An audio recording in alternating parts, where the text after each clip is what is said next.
বর্তমানে তেলের সংকটের কারণে অনেকেই বাইক এলপিজি করতেছেন এবং আমি অনেক এলপিজির ভিডিও দেওয়াতে অনেকেই আপনারা সাপোর্ট করেছেন বা অনেকে এলপিজি করার জন্য আগ্রহী হচ্ছেন, কিন্তু এলপিজি যে সেটআপ গুলি থাকে সেটা তিন ভাবে সেটআপ করা যায়।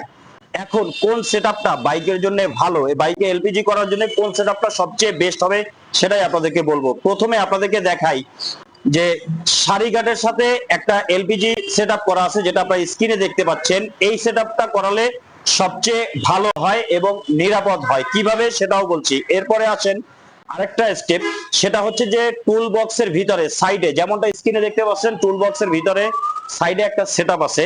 এই সেটআপটাও করা যায়, এটাও সবচেয়ে নিরাপদ এবং ভালো। কিন্তু কথা হচ্ছে এই জায়গায় তৃতীয় নাম্বার একটা সেটআপ আছে, যেটা অনেক জায়গায় এখন বর্তমানে দেখা যায়, মানুষ আগ্রহী হয়ে সেই সেটআপটা করাচ্ছে। সেটা কোনটা? সেটা হচ্ছে এই যে বাইক আছে, বাইকগুলির ফুয়েল ট্যাঙ্কের ভিতরে, হ্যাঁ, বাইকের ফুয়েল ট্যাঙ্কের ভিতরে অনেকে এই সেটআপটা করাতে চায় ট্যাঙ্কের ভিতরে। আমি একজন বাইক মেকানিক এবং আমি নিজে এলপিজি করি এবং আমি নিজে এলপিজি করে বাইক চালাচ্ছি, এবং এলপিজি সেটআপ করার যত ধরনের সমস্যা আছে, ফুয়েল রেশিও থেকে শুরু করে মিক্সিং রেশিও, এবং বাইকের এলপিজি করার পরে অনেক সময় এক সপ্তাহ বা 15 দিন পরে একটা সমস্যা দেখা দেয়, সেটা হচ্ছে বারবার বন্ধ হয়ে যাওয়া। তো এই সবগুলো এ টু জেড কিন্তু আমি চোখ বন্ধ করে বলে দিতে পারি কোথায় কোন সমস্যাটি হচ্ছে।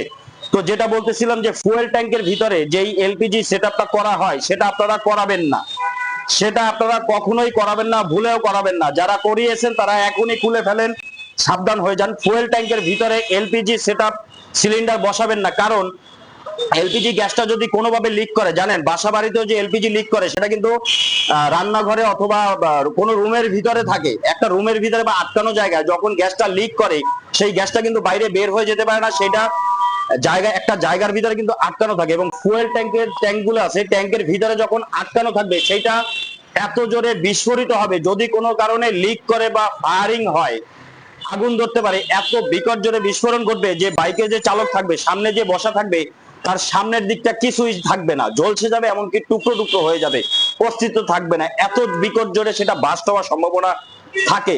যেহেতু আমি নিজে একজন বাইক মেকানিক, এলপিজি করি, সেই সূত্রে আপনাদেরকে সাবধান করতেছি, আপনারা কখনোই এলপিজি সেটআপ বাইকে যে ফুয়েল ট্যাঙ্ক আছে ফুয়েল ট্যাঙ্কের ভিতরে কখনো করবেন না, করাবেন না। যারা করিয়েছেন, এখনো পর্যন্ত যারা করিয়েছেন তারা এখনই খুলে ফেলুন। এটা মারাত্মক বিপজ্জনক, সামনে কিছুই থাকবে না যখন বাস্ট হবে, কারণ আটকা জায়গার ভিতরে গ্যাসটা জমে থাকবে, ফায়ারিং হবে, তখন কিন্তু পুরো বাইকটা সহ উড়ে যাবে।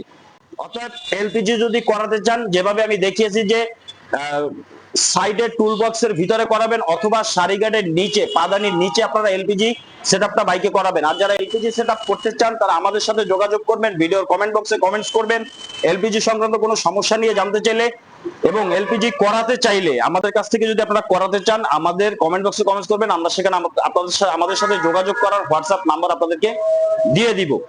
তো আজকে এই পর্যন্তই। এলপিজি নিয়ে দেখা হবে নেক্সট কোনো পার্টে, নেক্সট কোনো ভিডিওতে এলপিজি টিউনিং সেটআপ নিয়ে আবারও দেখা হবে। সে পর্যন্ত ভালো থাকবেন, সুস্থ থাকবেন। আল্লাহ হাফেজ।